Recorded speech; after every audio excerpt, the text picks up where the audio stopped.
اب یہ ایک فرضی سوال بن سکتا ہے کہ اگر اب عالم کا بھی پتہ نہیں چلا تو آپ نے کہا اوراق کی طرف جانا ہے، اگر اب اوراق کا بھی پتہ نہ چلے کہ اوراق کون ہے تو اب کیا کرے گا؟ بالکل بالکل، اگر اس کے پتہ نہ چلے تو پھر ظاہری بات ہے اس کے اندر جو ہے وہ فقہا نے مختلف کیا طریقے بیان کیے ہیں۔ کچھ فقہا کا یہ کہنا ہے کہ پھر آپ کے لیے تقلید کا رستہ بند ہو جائے گا، پھر آپ نے احتیاط کرنی ہے، یعنی پھر آپ احتیاط کے دامن کو پکڑیں گے، کیونکہ ظاہری بات ہے امام زمانہ سے آپ کا رابطہ نہیں ہے، یہی غیر معصوم کی روایات ہیں جن کو غیر معصوم فقہا سمجھ رہے ہیں، اپنے ذہن کے مطابق محنت کر رہے ہیں، اور آپ کو کسی کے عالم ہونے کا پتہ بھی نہیں چل سکا، کسی کے بارے میں یہ بھی پتہ نہیں چل سکا کہ وہ فتویٰ دینے میں کس طرح کی تحقیق کا انداز ہے، اس کا کچھ بھی نہیں پتہ چل سکا، تو پھر آپ احتیاط کریں گے۔ احتیاط کیا مطلب؟ اگر ایک فقیہ کہہ رہا ہے کہ پوری نماز پڑھنی ہے، ایک فقیہ کہہ رہا ہے کہ قصر نماز پڑھنی ہے، تو آپ دو نمازیں پڑھیں گے، دو نمازیں، تین نمازیں، وضو کے طریقے تین طرح کے، یعنی اس طریقے سے آپ احتیاط کریں کہ پھر کسی کی مخالفت بھی نہ ہو، چونکہ آپ کے پاس وحی بھی نازل نہیں ہو رہی، آپ کا امام زمانہ سے ڈائریکٹ واسطہ اور تعلق بھی نہیں۔ یہ کچھ لوگوں کا کہنا ہے،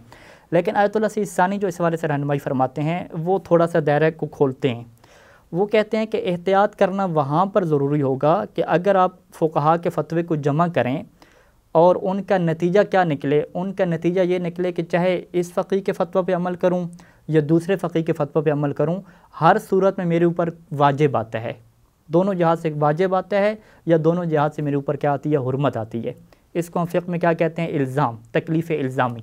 اور اس کے لیے جو ایک اصطلاح استعمال ہوتی ہے علم اجمالی منجز بالتکلیف، کہ آپ کو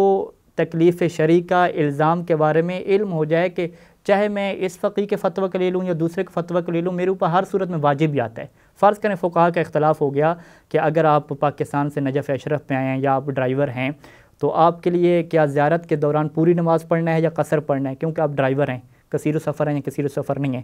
کچھ فقہا کہتے ہیں کہ پوری نماز پڑھنی ہے، کچھ کہتے ہیں کہ پوری نہیں پڑھنی ہے، قصر پڑھنی ہے۔ اب آپ کو پتہ ہے کہ میں پوری والے کو فتوے کے لوں تو ان کے نزدیک بھی نماز پڑھنا واجب ہے، وہ کون سی نماز پڑھنا واجب ہے؟ پوری نماز۔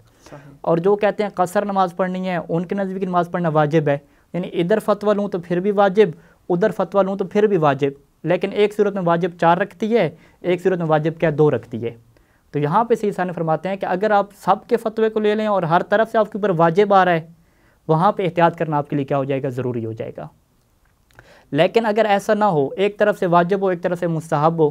پھر ظاہری بات ہے ایک طرف سے مستحب آ رہا ہے ایک طرف سے واجب آ رہا ہے، تو یہاں پہ آپ کے لیے احتیاط کرنا واجب نہیں ہوگا۔ یعنی ہم اس کو شارٹ کٹ بیان کریں، ظاہری بات یہ چیزیں پریکٹیکل سے زیادہ چیزیں واضح ہوتی ہیں، لیکن انہوں نے ایک رہنمائی دی ہے کہ احتیاط اب مطلقاً کرنا واجب نہیں ہے، فقط وہاں پہ آپ احتیاط کریں گے کہ اگر آپ اختلافی فتاوے کو جمع کریں تو آپ جس فتوے پہ بھی ہاتھ رکھیں وہاں سے آپ کے اوپر وجوب آ رہی ہے، صحیح، بہترین، وہاں آپ کے اوپر الزام آ رہا ہے، ضروری ہونا آپ کے اوپر آ رہا ہے، ہر طرف سے ضروری ہونا آ رہا ہے۔ اگر استحباب اور واجب وجوب دو آپس میں آ رہے ہیں تو پھر ضروری پھر ضروری نہیں ہے، کیونکہ پھر وہ حد مشترک کیا ہے وہ ضروری ہونا نہیں بنتا، ٹھیک ہے۔ اچھا، اس کی تھوڑی سی اور بھی آگے تفصیل ہے۔ اب یہاں پر بھی ظن کے اوپر آپ عمل نہیں کر سکتے کہ میرا اندازہ یہ ہے کہ فلاں جو ہے وہ زیادہ عالم ہے، اندازے کے اوپر آپ نہیں چلیں گے، آپ یہی قاعدہ کلیہ دیکھیں گے، کیونکہ ظن حجت نہیں ہے۔ آپ یہی دیکھیں گے کہ اگر ان کے فتاوے کو جمع کریں تو ضروری میرے اوپر آ رہا ہے، ہر صورت میں واجب آ رہا ہے، پھر تو احتیاط کرنا واجب ہو جائے گا۔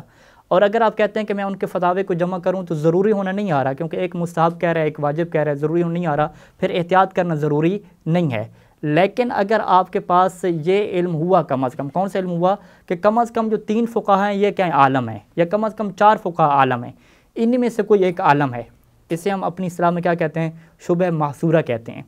اگر آپ کو یہ علم ہو چکا کہ ابھی جو دنیا میں 4 فقہا ہیں یا 5 فقہا ہیں یا 6 فقہا ہیں، انہی 6 میں کیا ہے، کوئی انہی 6 میں سے کوئی ایک عالم ہے، اس کا آپ کو یقین ہو چکا ہے، 6 سے باہر عالمیت نہیں ہے،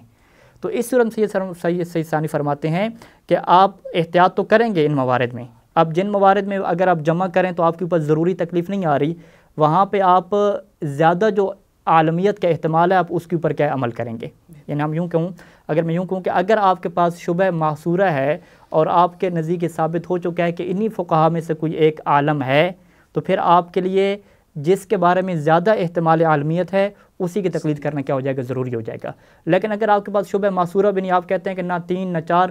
کسی کے بارے میں مجھے نہیں پتہ کہ کون عالم ہے، کچھ بھی نہیں پتہ، تو پھر ظاہری بات ہے آپ کے لیے ہوگا کہ پہلے مرحلے میں احتیاط کریں، اور اگر احتیاط آپ کے لیے مشکل ہو رہی ہے یا ناممکن ہو گیا کیونکہ ایک واجب کہہ رہا ہے ایک حرام کہہ رہا ہے، وہاں تو احتیاط ہو ہی نہیں سکتی، تو پھر آپ کی مرضی ہے کہ جس کے فتوے کے مطابق آپ عمل کریں، انشاءاللہ آپ کا ذمہ کیا ہو جائے گا، بری ہو جائے گا۔